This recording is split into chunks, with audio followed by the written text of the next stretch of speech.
오늘 본문은 예레미야 5장 10절에서 19절까지의 말씀입니다. 그 중에 18절을 함께 낭독하였습니다. 이제 읽지는 않았지만 오늘 본문을 전체적으로 보시면은 그 시작에서 하나님께서 적군에게 유다의 성벽에 올라가서 무너뜨리라고 말씀하시겠다고 합니다. 그러면서 하시는 말씀이 그거 여호와의 것 아니다. 무너뜨려도 된다. 대신에 다 무너뜨리지는 말고 가지만 꺾으라 말씀하시는 것입니다. 10절 말씀 다 같이 읽어보겠습니다. 시작. 너희는 그 성벽에 올라가 무너뜨리되 다 무너뜨리지 말고 그 가지만 꺾어버리라. 여호와의 것이 아님이라. 다 무너뜨리되 다 무너뜨리지 말고 그 가지만 꺾어버리라. 여호와의 것이 아님이니라. 그렇게 말씀을 하시는 이유가 있는데 바로 이스라엘의 집과 유다의 집이 하나님께 심히 반역하였기 때문입니다. 11절 말씀입니다. 여호와의 말씀이니라. 이스라엘의 집과 유다의 집이 내게 심히 반역하였느니라. 당시 북이스라엘은 이제 큰 죄로 이미 아수르에 의해서 멸망했습니다. 그리고 그 모든 역사를 남왕국 유다도 다 들었고 지켜보았습니다. 근데 보았으면은 좀 다르게 행동해야 되는데 그런데도 이제 똑같은 길을 갔다는 거죠. 그 남유다 그들도 그렇게 하나님을 왕으로 주인으로 인정하지 않았습니다. 12절 13절 말씀입니다. 그들이 여호와를 인정하지 아니하며 말하기를 여호와께서는 계시지 아니하니 재앙이 우리에게 임하지 아니할 것이요 우리가 칼과 기근을 보지 아니할 것이며 선지자들은 바람이라 말씀이 그들의 속에 있지 아니한즉 그같이 그들이 당하리라 하느니라.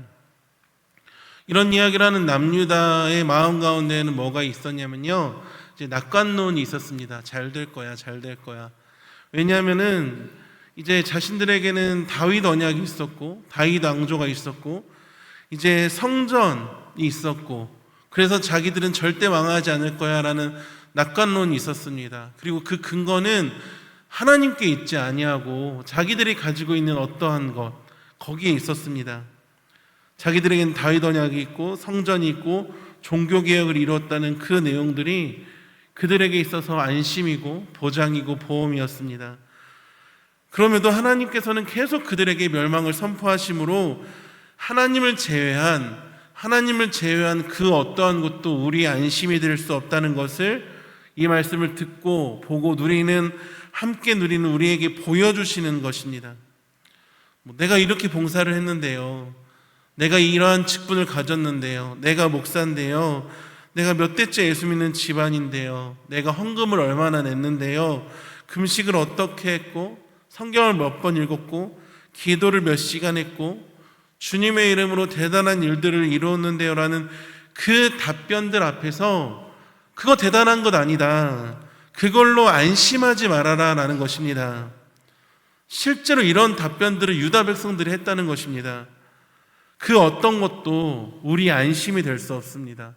제가 목사라는 것도 제가 하나님 앞에서 가지길 어떠한 안심도 되지 못합니다. 그럼 우리는 불안함을 살아야 될까요?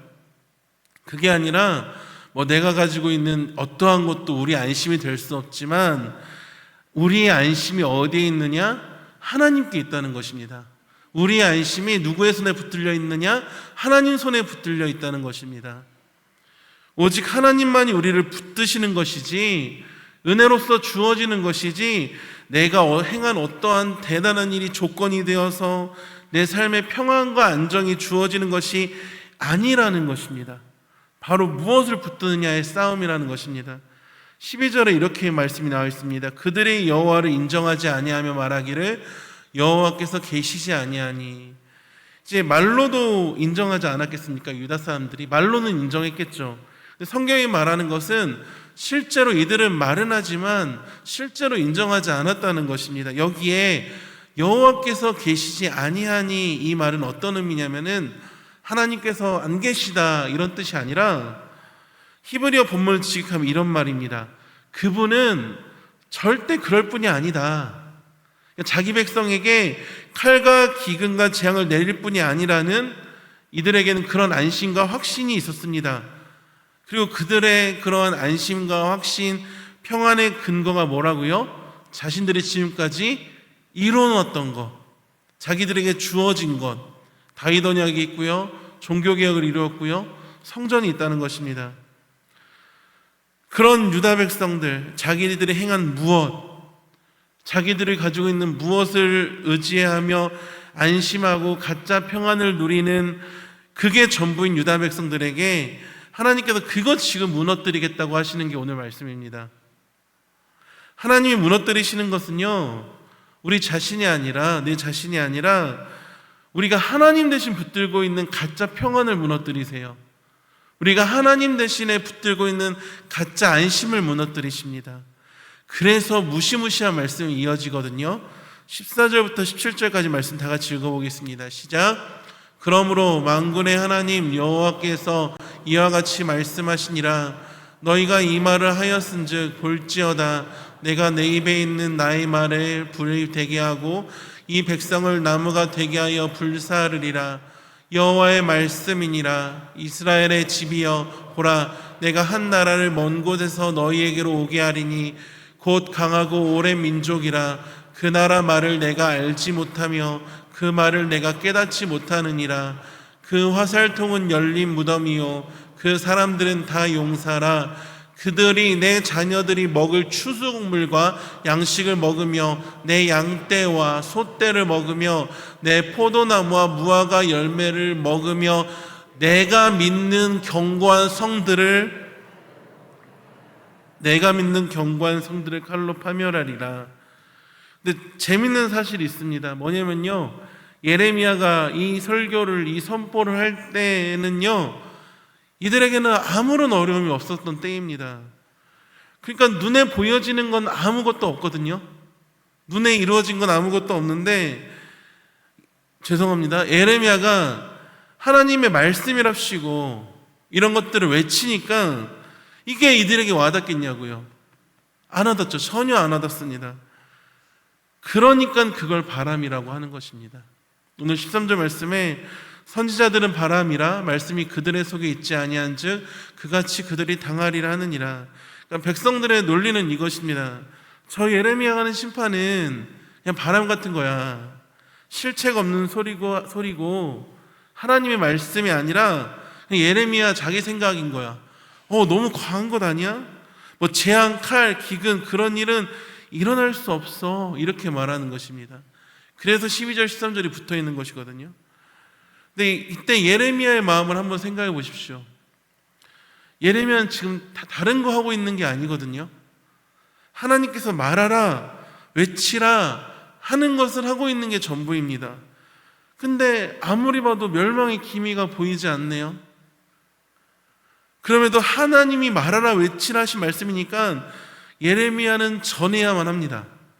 그 전하는 목적은 다른 것이 아니라 언제나 백성을 돌이키기 위함인데, 예레미야 이 말을 듣고 백성들이 돌이킬 리가 있습니까? 없습니까?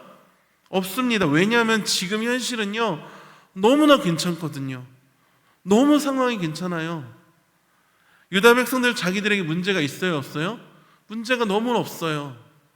그럼에도 예레미야는 그 사실을 다 알면서도 외쳐야 했습니다. 왜요?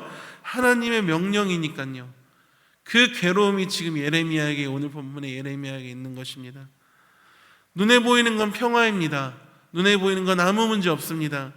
근데 거기서 심판을 말하고 돌이킴을 전한다는 게 어려운 일이겠습니까? 전할 때 들어야 되잖아요. 근데 듣지 않는 자들에게 전하면은 그게 하나님의 명령이긴 하죠. 너무 힘들죠. 자기 혼자 다른 세상 살아가는 것 같고, 요즘 말로 하면 불편너가 되어야 되는 것 같고, 말을 해도 안 들어요. 못 어울리고 못 끼고 그러는 것입니다. 근데 그 이유가 뭐예요? 하나님의 말씀을 전하기 때문입니다. 하나님이 하라고 하는 일을 하는데 과정이 이렇고 결과가 이렇네요.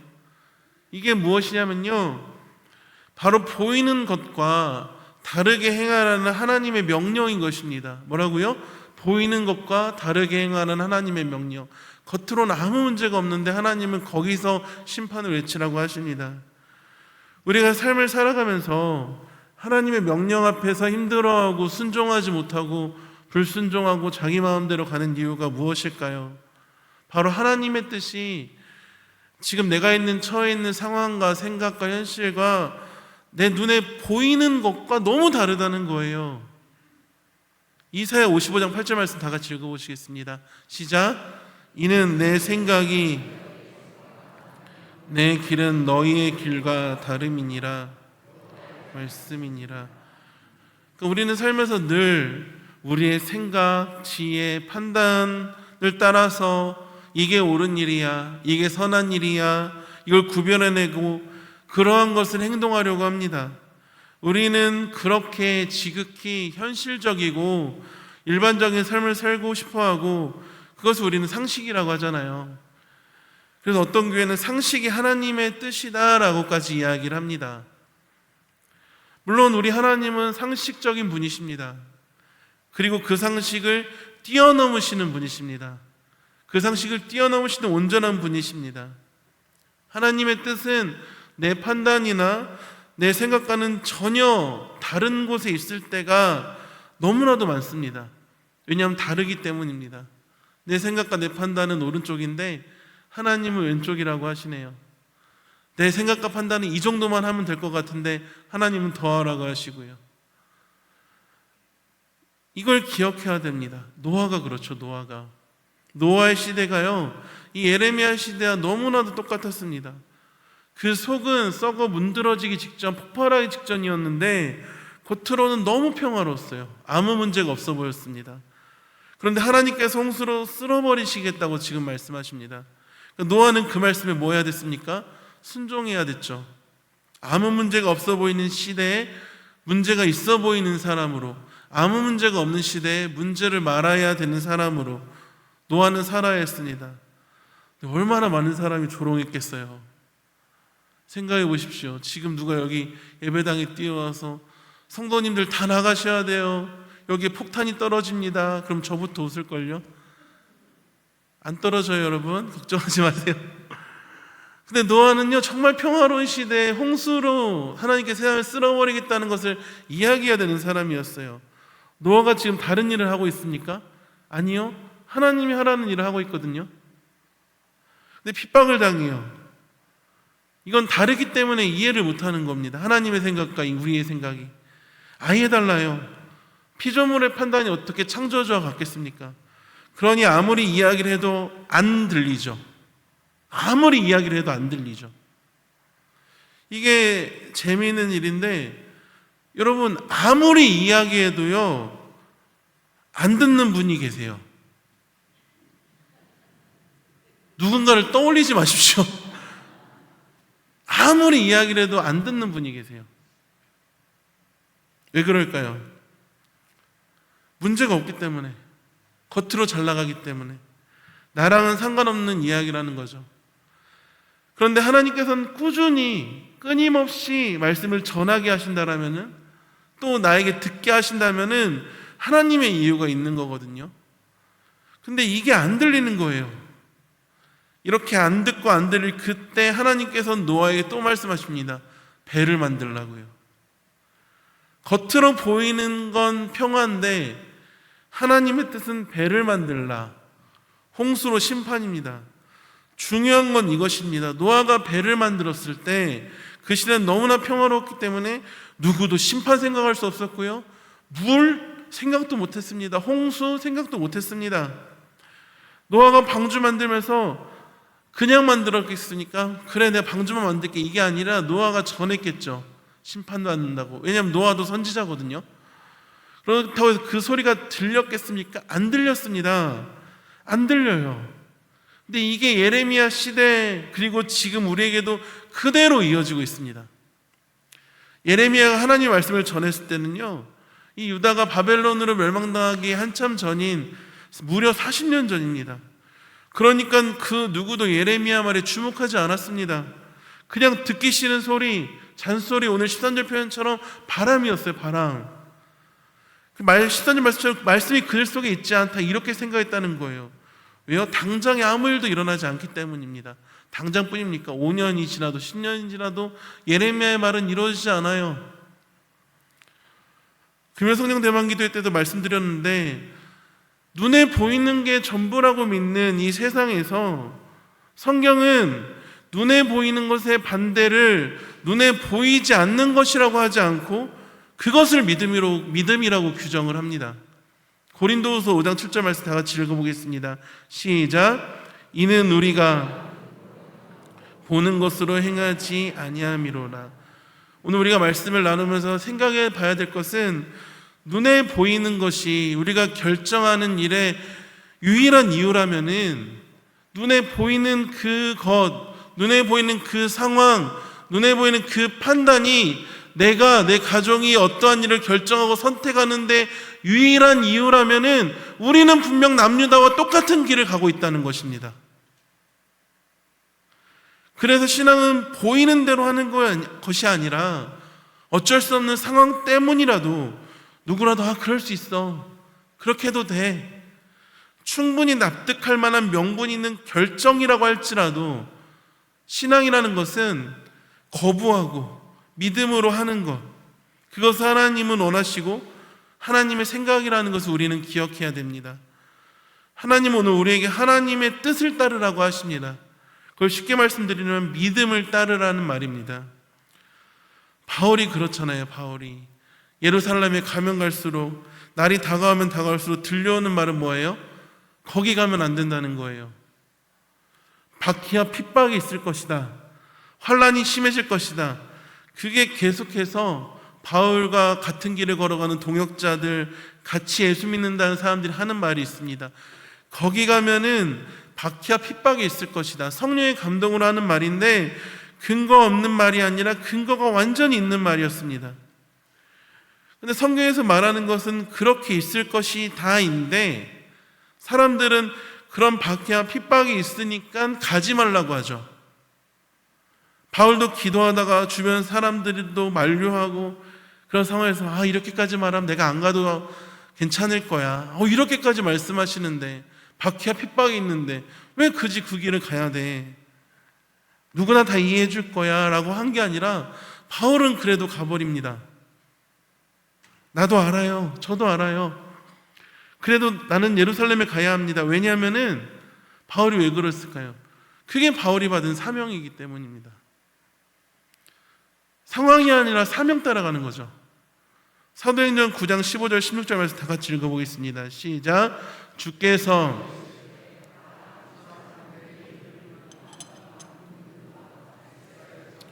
전하기 위하여 그가 내 이름을 위하여 얼마나 고난을 받아야 할 것을 내가 그에게 보이리라 하시니, 얼마나 고난을 받아야 할 것을 내가 그에게 보이리라. 박해와 고난의 길은 오히려 바울의 사명으로서 믿음으로 선택해야만 되는 길이었습니다. 박해와 핍박이 있다, 그러니까 가지 말라가 아니라 박해와 핍박이 있어? 오케이, 이게 내 사명이야. 얼마나 고난을 받아야 할 것을 하나님께서 보여주셨으니까 내 길은 쉬운 길로 돌아가는 것이 아니라 하나님의 사명을 위해 곧장 가야 되는 길이야, 이것입니다. 그럼 바울은 그 사명 따라 오히려 더 나아갑니다.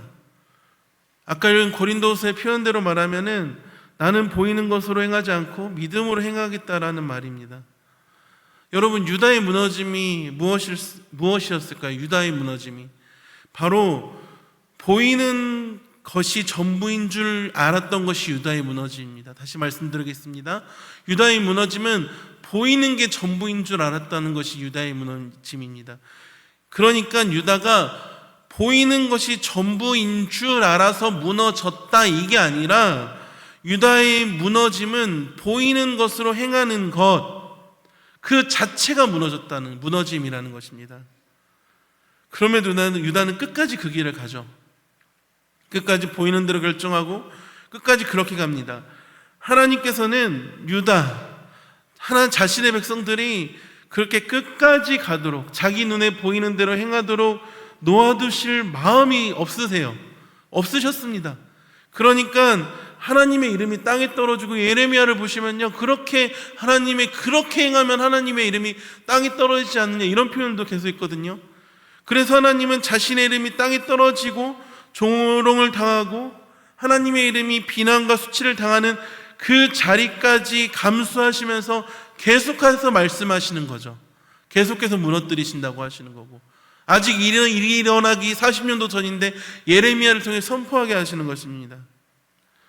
좀 이런 심한 표현이 있지 않습니까? 저거 내 자식 아니에요.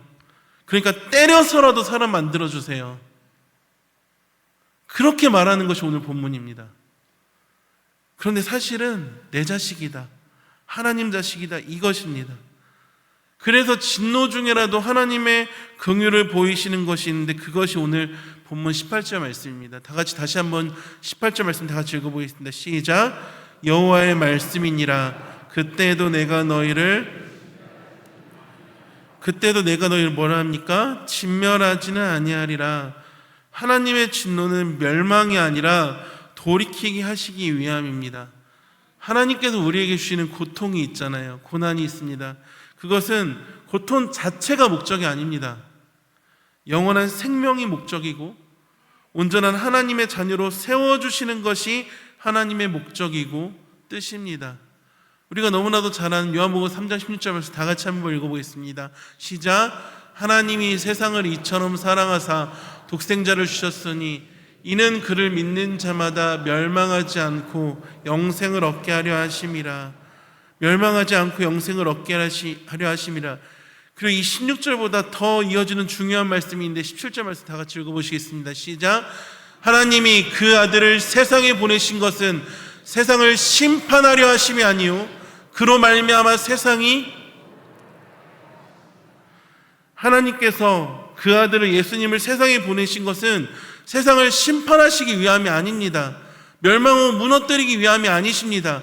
보내신 것은 그로 말미암아, 예수로 말미암아 세상의 구원을 받게 하시려고 보내셨습니다. 하나님께서 예수님을 보내신 것은 틀린 자들, 잘못한 자들을 가려내고 심판하고 멸망시키려는 것이 목적이 아니라, 구분이 목적이 아니라 구원이 목적이라는 것입니다. 그로 말미암아 세상의 구원을 받게 하려 하심이라. 그게 오늘 말씀에 그때에도 내가 너희를 진멸하지는 아니하리라, 이 말씀입니다. 말씀을 정리하겠습니다. 하나님께서 자기 백성을 진멸하지 않으시기 위해서 결국 누구를 무너지게 하셨습니까? 예수님. 바로 십자가입니다. 십자가에서 하나님의 아들이 무너지셨습니다. 버림받은 것처럼 외치셨습니다. 엘리 엘리 라마 사박다니. 우리가 영원히 버림받지 않게 하시려고 하나님께서는 자신의 아들을 버리셨습니다. 그러므로 성도의 무너짐은 끝장이 아닙니다. 예수 안에서 무너짐은 무너져도 버려진 건 아닙니다. 오늘 말씀의 제목입니다. 무너져도 버려진 건 아닙니다. 사랑하는 성도 여러분, 이 말씀을 기억하시면서 눈에 보이는 것, 들리는 것, 납득될 만한 것, 사람들이 이해해 줄 만한 것으로 결정하지 마시고 그 길로 가지 말고 믿음으로 행하는 우리가 되길 소망합니다. 다른 사람들은 절대 이해 못합니다. 이해를 바라지도 않습니다. 분명 욕도 먹을 겁니다. 너만 뭐 그렇게 잘났냐? 너만 티냐? 너만 예수 믿냐? 나도 예수 믿는다. 적당히 믿어라. 그런 말을 분명히 들으실 것입니다. 그래서 예수님께서는 그 길을 좁은 길, 좁은 문이라고 표현하신 것입니다. 그러나 여러분, 그게 생명의 길입니다. 사랑하는 성도 여러분, 일주일 동안 또 사실 텐데 하나님께서 이 말씀을 통해 우리에게 요구하시고 도전하시는 그것, 보이는 대로 행하지 않고 믿음으로 행하는 우리의 삶이 되기를 주님의 이름으로 축복합니다. 헵시바 찬양팀이 마지막 찬양으로 소원이라는 찬양을 불렀는데, 그 소원이 우리의 소원이 아니라 하나님께서 우리를 바라보시는 소망의 가사처럼 들렸습니다. 사랑 그 좁은 길로 가기 원하네. 사랑 그 깊은 길로 가기 원하네. 예수의 길로 살아가는 우리 모두가 되길 소망합니다.